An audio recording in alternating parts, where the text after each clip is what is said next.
Assalamualaikum warahmatullahi wabarakatuh. Selamat pagi abang kakak. Jumpa lagi dengan saya, Miss Erlinawati. Oke abang kakak, seperti biasa kita akan melaksanakan pembelajaran. Masih pembelajaran jarak jauh ya abang kakak. Semoga wabah ini segera berakhir dan kita bisa belajar sebagaimana mestinya. Nah, sebelum memulai pembelajaran, alangkah lebih bagusnya kita berdoa dulu ya. Bismillahirrahmanirrahim.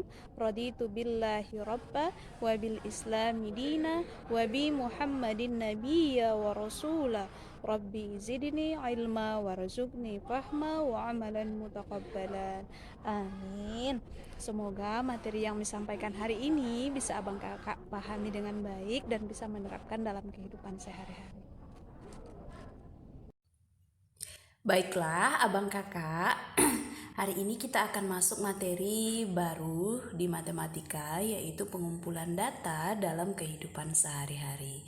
Nah, pengumpulan data dalam kehidupan sehari-hari ini maksudnya adalah bahwasanya kamu kan pernah tuh mendapatkan informasi dari kedua orang tua kamu atau dari adik-adik, dari abang dan teman-teman kamu. Nah, informasi-informasi penting tersebut merupakan salah satu bagian dari data ya abang kakak. Oke, untuk lebih jelasnya kita akan lanjut ke slide berikutnya.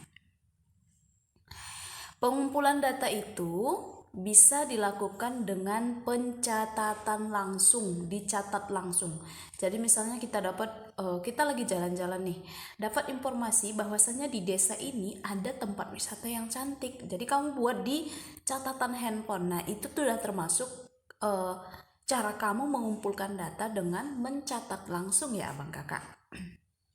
Selanjutnya, pernahkah kamu pergi ke tempat seorang penjahit? Abang kakak pernah ikut bersama kakak, ibu, atau nenek ke tukang jahit? Nah, setiap kali penjahit mengukur bagian badan kamu, maka penjahit akan langsung menuliskan hasil pengukurannya pada selembar catatan.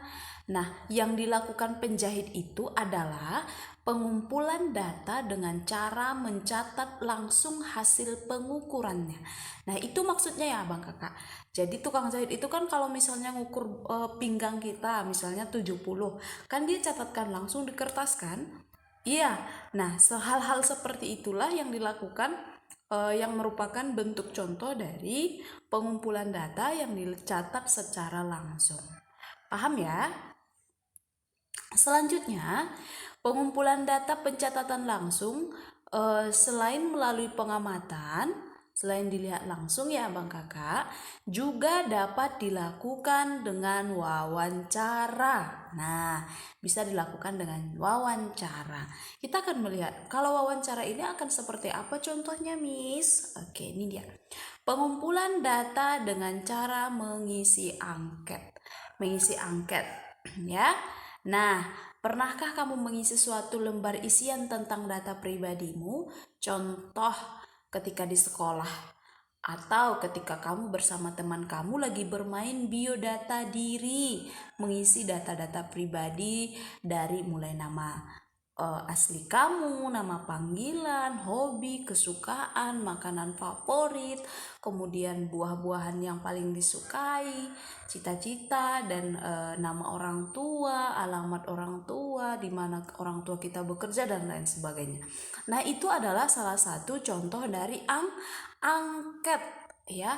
Kemudian contoh lain dari angket adalah ketika Miss bagikan surat permintaan persetujuan kepada orang tua kamu untuk menyetujui atau tidak menyetujui dilaksanakannya tatap muka di kelas. Waktu itu kan pernah tuh Miss bagikan angket, ingat nggak abang kakak?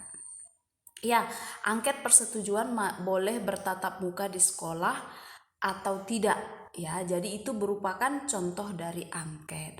Nah, lembar isian yang menanyakan informasi data diri atau pendapat kita tentang sesuatu disebut angket. Paham ya Bang Kakak ya?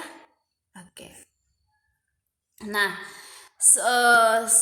kita akan melihat apa-apa saja kelebihan dari angket. Yang pertama, angket tidak memerlukan kehadiran peneliti. Jadi misalnya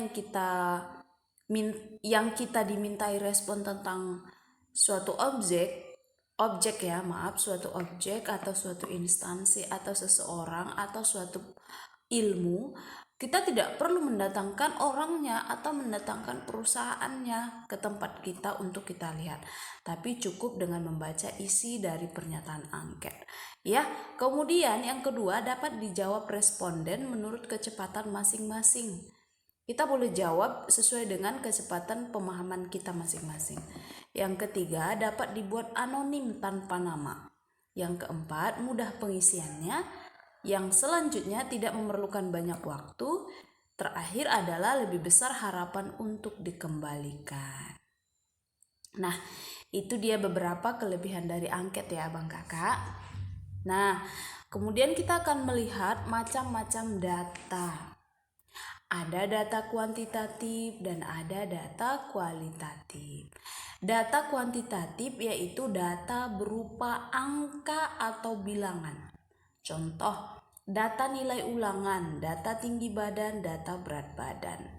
Jadi kalau data kuantitatif itu dia sering sekali berhubungan dengan angka ya Abang Kakak. Sementara kalau data kualitatif itu berhubungan dengan data berupa kategori. Contoh, tingkat kedisiplinan siswa, tingkat kejujuran siswa saat ulangan, tingkat kepuasan pelanggan transportasi umum. Jadi tidak ada kata-kata yang menyatakan atau bertujuan ke angka ya. Jadi itu perbedaannya. Kalau kualitatif itu biasanya pernyataan, sementara kalau kuantitatif biasanya dilengkapi dengan data angka.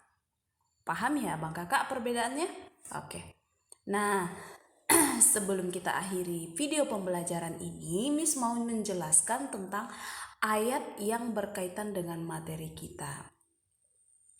Ya, yang berbunyi walabisu fi kahfihim salasami mi'atin sinina wasdadu tis'a. Artinya, dan mereka tinggal dalam goa selama 300 tahun dan ditambah 9 tahun. Nah, apa hubungannya dengan data-data pelajaran kita, Miss? Nah, yang berhubungan dengan materi kita dengan ayat ini adalah yang dijelaskannya di situ, Miss garis bawahi ya. 300 tahun ditambah 9 tahun. Nah, jadi angka yang disebutkan di dalam ayat ini adalah menunjukkan data kuantitatif. Paham ya Abang Kakak? Oke, mungkin sampai di sini materi kita. Semoga Abang Kakak bisa paham dengan materi yang disampaikan ya.